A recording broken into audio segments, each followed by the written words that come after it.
"You're coming with me," said the lonely rancher to the woman beaten for giving birth to 3 girls. The wind howled across the empty plains, carrying dust and the scent of dry grass. Caleb Brooks, a rancher who'd lived more years alone than he could count, reined in his horse near the edge of town. He had come for supplies, maybe a drink, and certainly not for the scene that now caught his attention. A crowd had gathered near the back of the old saloon. The sound of angry voices carried over the wind. Caleb, instinctively wary, slid off his saddle and walked closer. Between the rough men and gossiping women stood a figure, small, shaking, and bruised. She had dark hair matted to her face, a torn dress clinging to her frame, and blood on her lip. 3 little girls, no older than 7, clung to her skirts, their wide eyes darting between the crowd and their mother. "Worthless woman," a man spat, his breath thick with whiskey. 3 tries and still no boy. She ain't worth feeding. The murmurs swelled. Caleb recognized a man, Tom Hensley, a mean drunk who treated women like property. Caleb's jaw clenched. "She's your wife," someone said. Tom corrected, shoving the woman so hard she nearly fell. "I'm done with her. Let her fend for herself, or let the wolves take her."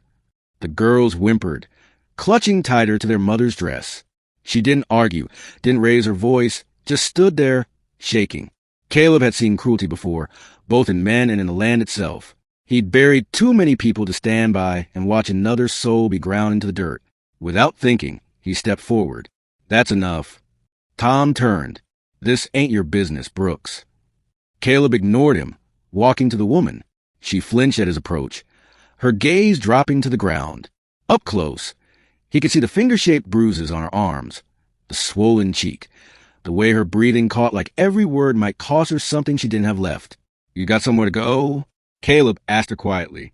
Her lips trembled, but she shook her head. "Then you're coming with me." The words hung in the air, heavier than they sounded. Tom barked a laugh. "You want her? Take her. She's nothing but trouble." Caleb didn't answer. He simply held out his hand. The woman stared at it for a long moment, as if trying to decide whether it was real. Then, with the tiniest nod, she took it. They left the crowd behind, Caleb lifting the smallest girl onto his horse before helping the others climb up.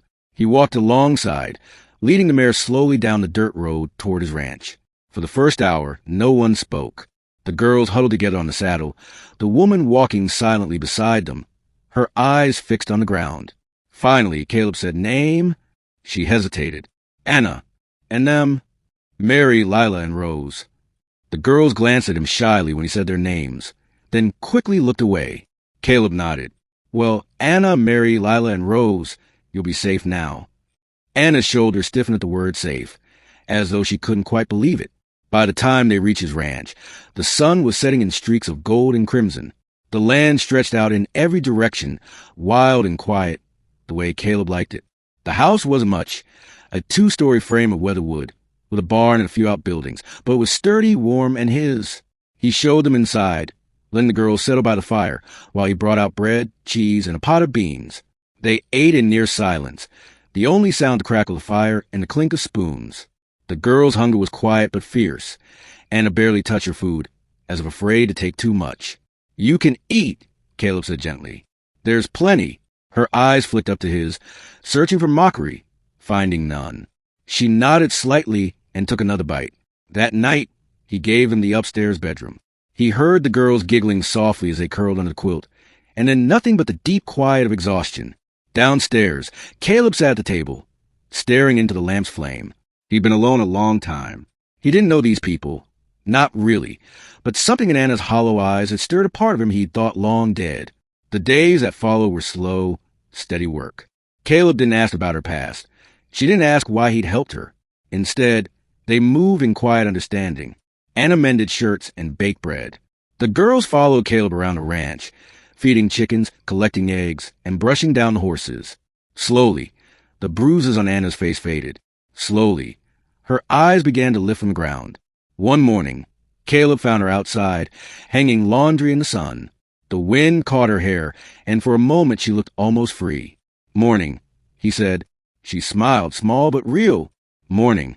It was the first time he'd seen it. As weeks turned to months, the ranch took on a different life. There was laughter in the kitchen now, the smell of fresh bread, the sound of little feet running across the porch. But there were shadows too. Sometimes, when a horse snorted too loud, or the wind banged a shutter, Anna would flinch. Some nights, she sat by the fire long after the girls were asleep, staring into flames like they were the only thing keeping her anchored. One evening, he found her outside, wrapped in a shawl, staring at the stars. "You don't have to be afraid anymore," he said softly. She didn't look at him. Fear's not something you just stop feeling.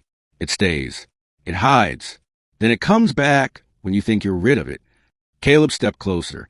"Then let me be here when it does." Her breath caught, and for a long time, she said nothing. Then quietly, "Why? You don't even know me." "I know enough," he said. "I know you love those girls more than your own life. I know you've been hurt worse than most folks could survive. And I know you're stronger than you think." Her eyes shone in the moonlight, but she didn't cry. She just nodded. The first snow came early that year. Caleb watched from the barn as the girls chased each other through the flurries, their laughter carrying across the yard. Anna stood on the porch, watching them with a soft smile.